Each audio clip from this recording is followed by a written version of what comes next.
اللہ کی تقسیم پر اوروں کو ملے ہیں مال و زر، ہم کو ملی تعلیم پر۔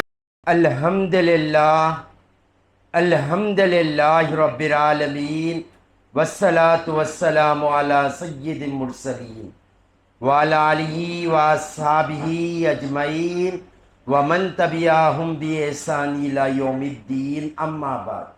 قال اللہ تبارک و تعالی فی القرآن المجید والفرقان الحمید، فاعوذ باللہ من الشیطان الرجیم، بسم اللہ الرحمن الرحیم، لا اقسم بہذا البلد وانت حل بہذا البلد، صدق اللہ العظیم۔ میرے زندگی کا مقصد تیرے دین کی سرفرازی، میں اسی لیے مسلمان، میں اسی لیے نمازی۔ محترم و مکرم عزیز سامعین کرام، السلام علیکم ورحمۃ اللہ وبرکاتہ۔ یہاں پر روزانہ ایک دین کی بات بتائی جاتی ہے۔ حسنین اسلامک آرگنائزیشن کے ذریعے روز مختلف الگ الگ عنوان پر گفتگو کی جاتی ہے تاکہ ہم اپنا مقصد حیات پا سکیں۔ ہر جمعے کے روز یہاں پر خطبہ جمعہ پر بیان کیا جاتا ہے تاکہ ہم سنیں، سمجھیں اور اسے عملی جامہ پہنائیں۔ آج اس مبارک شہر کی بات کی جائے گی جو دنیا کا سب سے بہترین شہر ہے، انسان کے رہنے کے لیے جنت ہے، وہ شہر کی بات کی جائے۔ اللہ تعالیٰ نے قرآن میں واضح ارشاد فرمایا، زمین و آسمان میں جو کچھ ہے وہ انسان کی خدمت کے لیے اور انسان کے جینے کے لیے جو شہر بہترین ہے، جو دنیا کے سائنٹسٹ سائنسدان سرچ کر کر کہتے سب سے بہترین جینے کے لیے جو شہر ہے، اس شہر کی بات کی جائے۔ میری مراد شہر مدینہ منورہ، اللہ تعالیٰ جس کی قسم یاد فرماتا ہے، لا اقسم بہذا البلد وانت حل بہذا البلد۔ دیکھیں، جس کے رہنے پر شہر مکہ کی اللہ قسم یاد فرمائے تو سوچے، جو ہمیشہ کے لیے وہاں پر آرام فرمائے تو اس شہر کی برکت کا عالم کیا۔ حضرت سلیمان علیہ السلام، اللہ نے آپ کو ایسی شان سے بادشاہت عطا فرمائی تھی جس شان سے کسی کو عطا نہیں فرمائی۔ دنیا میں 4 لوگوں نے ساری دنیا پر بادشاہت، 2 مومن 2 کافروں نے۔ پہلے مومن حضرت سلیمان علیہ السلام، دوسرے مومن سکندر اعظم، پہلا کافر نمرود، دوسرا کافر بخت نصر، اور ان چاروں میں بھی با کمال حکومت سلیمان علیہ السلام کو عطا کی۔ اللہ نے کیسی بادشاہت عطا فرمائی تھی سلیمان علیہ السلام، انسان کے بھی بادشاہ تھے، جنات کے بھی بادشاہ تھے، حیوانات کے بھی بادشاہ تھے، چرند کے بھی بادشاہ تھے، پرند کے بھی بادشاہ تھے۔ دنیا اور آسمان کی ہر شے آپ کو اللہ نے تابع کر کر دے دیا، ہر چیز آپ کے تابع تھی۔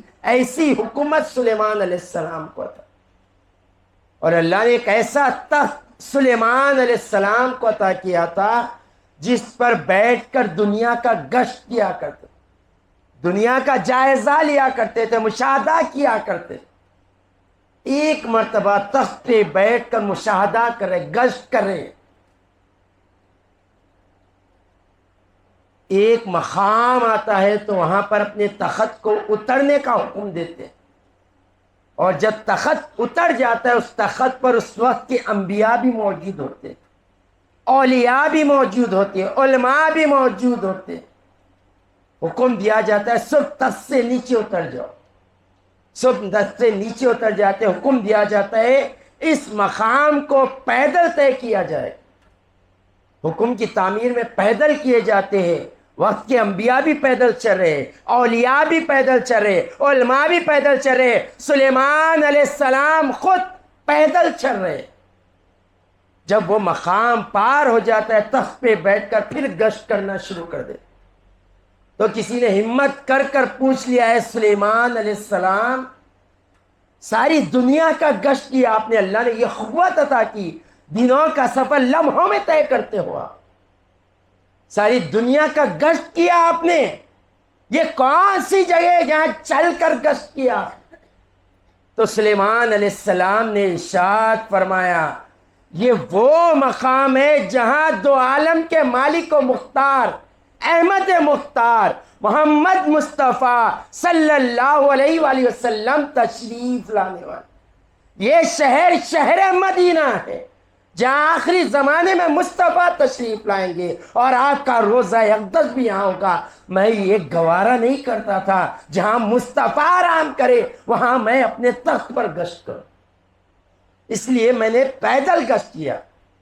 سوچے ابھی شہر مدینہ بنا نہیں، مصطفیٰ جان رحمت تشریف لائے نہیں، آپ کا روزہ اقدس ہے نہیں، تب بھی سلیمان علیہ السلام ادب مصطفیٰ میں پیدل چل رہے۔ سوچے آج کے دور میں سلیمان علیہ السلام ہوتے تو کیسا ادب کرتے، جب کچھ نہیں تھا تو پیدل چل رہے۔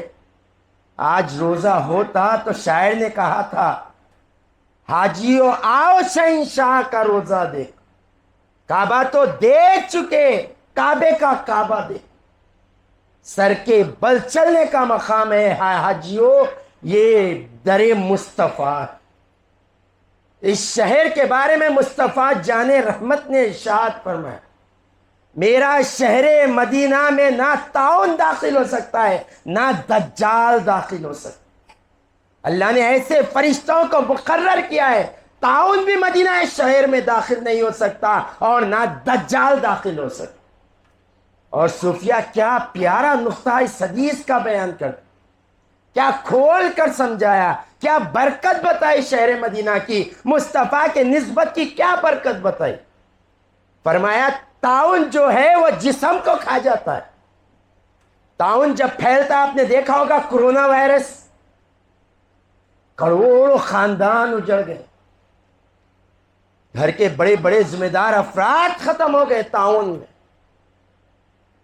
طاعون جان کھا لیتا ہے اور دجال ایمان کھا لیتا ہے، اور جو شہر مدینہ میں ہوتا ہے نہ جان کا خطرہ ہے نہ ایمان کا خطرہ ہے۔ ایسا بابرکت شہر مدینہ منورہ، بخاری کی حدیث ہے، حضور پاک صلی اللہ علیہ وآلہ وسلم نے ارشاد فرمایا جو شہر مدینہ کی تکلیف کو برداشت کرے، آنے والی اذیت شہر مکہ میں، شہر مدینہ میں آنے والی اذیت کو وہ برداشت کرے، کھانے کے اعتبار سے، رہنے کے اعتبار سے، دھوپ کے اعتبار سے، پیاس کے اعتبار سے، جو شخص مدینہ منورہ کی تکلیف برداشت کرے گا، حضور نے ارشاد فرمایا کل قیامت میں اس کی سفارش کروں گا، یعنی میں سفارش کروں گا، یعنی اللہ اسے بخشے گا اور وہ جنت میں داخل ہو جائے۔ مسلم کی حدیث دیکھیں کیسا بابرکت شہر ہے، جس کی تکلیف بھی برداشت کر دے آخرت بہتر ہو جائے۔ دھوپ کتنی دیر کی ہوتی ہے، سایہ کہیں نہ کہیں کوئی بلڈنگ کا مل جاتا ہے، پیاس کتنی دیر کی، ارے وہاں تو زمزم کے کیان لگے ہوئے ہوتے، مشقت رہنے کی کتنے دن کی، اے سیوں کی ہوٹل ہوتی، اس پہ بھی حضور نے ارشاد فرمایا صبر کر لو، تم اپنے زبان سے شکایت نہ کرو، اپنے رویے سے شکایت نہ کرو، میں تمہاری سفارش کروں گا۔ ایسا شہر ہے شہر مدینہ جس میں انسان کی زندگی بھی بہتر ہے، ایمان بھی بہتر ہے، موت بھی بہتر ہے۔ اور آپ کو معلوم ہونا چاہیے اور معلوم بھی ہوگا، کوئی موت کی تمنا نہیں کر سکتا اے اللہ مجھے موت عطا کر، کوئی نہیں کہہ سکتا، حرام ہے۔ کوئی تکلیف پر، کوئی مصیبت پر، کوئی پریشانی پر، کوئی ظلم پر یہ نہیں کہہ سکتا اللہ مجھے موت عطا فرما۔ مگر شہر مدینہ وہ واحد شہر ہے جس کے بارے میں حضور نے ارشاد فرمایا اگر تمنا کرو تو موت کی مدینے میں تمنا کرو. کہو اللہ سے اللہ مجھے شہر مدینہ میں موت نصیب کر. اور حضور نے فرمایا جو شہر مدینہ میں مرے گا میں اس کی سفارش کروں گا اللہ سے. ایسا پاکیزہ شہر ہے, اللہ نے اپنا قانون بدل دیا. موت کی تمنا نہیں کر سکتے, ہرگز نہیں. کوئی لے کر سینے پر چاقو لے کر بھی بیٹھ جائے تو اللہ موت دے نہیں کہہ سکتے آپ. مگر حضور نے ارشاد فرمایا تمنا کرو موت کی, مدینے میں کرو. اے اللہ جب حضور پاک صلی اللہ علیہ وسلم کے روضہ اقدس میں سنہری جالیوں کے سامنے ٹھہر کر سر جھکا کر پلکوں سے آنسو بہتے ہو, جب مجھے موت عطا فرما, یہ تمنا کرو. اور یہ تمنا تمہاری دو جہاں میں عزت رکھنے والی. لوگ فخر کریں گے حضور کے روضے کے سامنے موت. اور جنت البقیع میں جب آپ کو دفن کیا جائے گا مبارک ہو, خبر عذاب سے بچ جائیں گے. جو مسجد نبوی میں وصال کر جاتا ہے, انتقال کر جاتا ہے, مر جاتا ہے, اسے جنت البقیع میں دفن کیا جاتا ہے. اور جنت البقیع وہ قبرستان ہے جس میں خبر کا عذاب نہیں ہو. سوچے کیسا پاکیزہ شہر. اور حضور پاک صلی اللہ علیہ وآلہ وسلم نے ارشاد فرمایا میں تمنا کرتا ہوں کہ مجھے موت آئے تو شہر مدینہ میں. اور آپ کو جان کر بھی یہ خوشی ہوگی شہر مدینہ وہ شہر ہے جس کے بارے میں شاعر نے کہا تھا یوں تو جنت میں سب ہے مگر مدینہ نہیں, اور مدینے میں جنت موجود ہے جسے ریاض الجنہ کہا جاتا ہے. اور صوفیاء نے کیا پیارا نقطہ بیان کیا اس کے اوپر. فرمایا جب تم حضور کی بارگاہ اقدس میں جاؤ, حضور کے روضہ اقدس سے منبر شریف تک یہ جنت کا ٹکڑا ہے جہاں چھوڑا جاتا ہے نماز پڑھنے کے لیے 2 رکعت. اور جب وہاں چلے جاؤ تو اللہ سے اللہ کے وعدے کو یاد دلاؤ. فرماؤ اللہ فرماتا ہے جو ایک بار جنت میں داخل ہو جائے گا پھر جنت سے نکالا نہیں جائے گا. جاؤ نماز پڑھو اور اللہ کو کہو ہم جنت میں داخل ہو گئے, ہمیں جہنم کی صورت نہ دکھانا. اور صوفیاء فرماتے یقین رکھو اللہ کبھی جہنم کی صورت نہیں دکھے. جس شہر میں خود جنت موجود ہے تو سوچے پاکیزہ کا کیا عالم. آج سے 10 سال 5 سال پہلے سائنٹسٹوں نے سرچ کیا ساری دنیا کا, گوگل پر سرچ کرے جا کر ساری دنیا کا سرچ کیا کہ سب سے بہترین مقام کو ہے جہاں انسان بہترین ایٹماسفیئر میں جی سکتا ہے. بہترین جینے کی جگہ انسان کی کہاں ہے. ان لوگوں نے لکھ کر دے دیا بارہا کہ سب سے بہترین انسان کے جینے کے لیے مدینہ منورہ. اللہ نے ایسا شہر عطا فرمایا مدینہ میں, کیوں نہ ہو.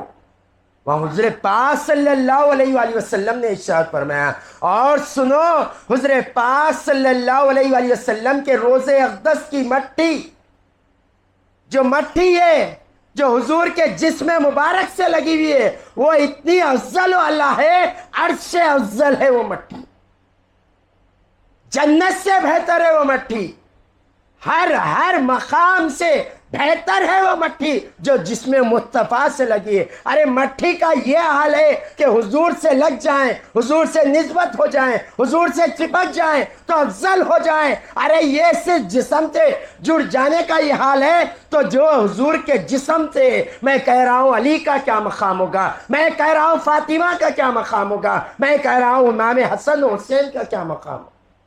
مٹی لگ جائیں تو دنیا کی افضل ہو جائیں, اور جس سے خون لگ جائے اس کا مقام کیا ہو. تو اللہ تعالیٰ نے حضور کو ایسی شان عطا فرمائی کہ ہم جب بھی مدینہ منورہ جائیں با ادب جائیں, وہاں کا احترام کریں. وہاں پر جب اولیاء جایا کرتے تھے سانسیں روک لیا کرتے تھے. حضور کے روضے کے سامنے اونچی آواز سے بات کرنا اللہ نے قرآن میں انکار کر دیا. تو حضور کی بارگاہ کا سب سے بہترین ادب انشاءاللہ اگلے جمعے میں بتایا جائے گا کہ صحابہ کیسا ادب کیا کرتے تھے مدینہ منورہ. تابعین کیسا ادب کیا کرتے تھے، اولیاء کیسا ادب کیا کرتے تھے، علماء کیسا ادب کرتے، انشاءاللہ اگلے پروگرام میں بتایا جائے گا۔ وآخر دعوانا ان الحمد للہ رب العالمین۔